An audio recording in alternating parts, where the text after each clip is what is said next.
Here is how to go to Google Drive. Hello everyone, welcome back to app tutorial.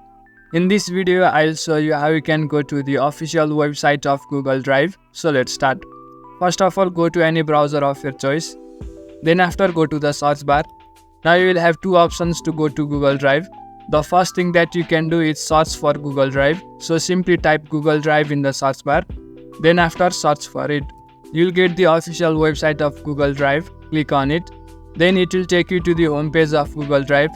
Then after, go to sign in on the top. After that, it will ask you to log into your account. Select the email account that you want to log in with and it will take you to the home page like this. After that, the second method that you can do is go to the search bar and then type drive.google.com. It is the official website of Google Drive. Search for it.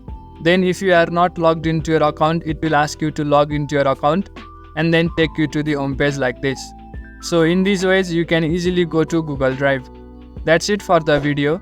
Make sure to leave a like if you found this helpful and subscribe to the channel for further videos.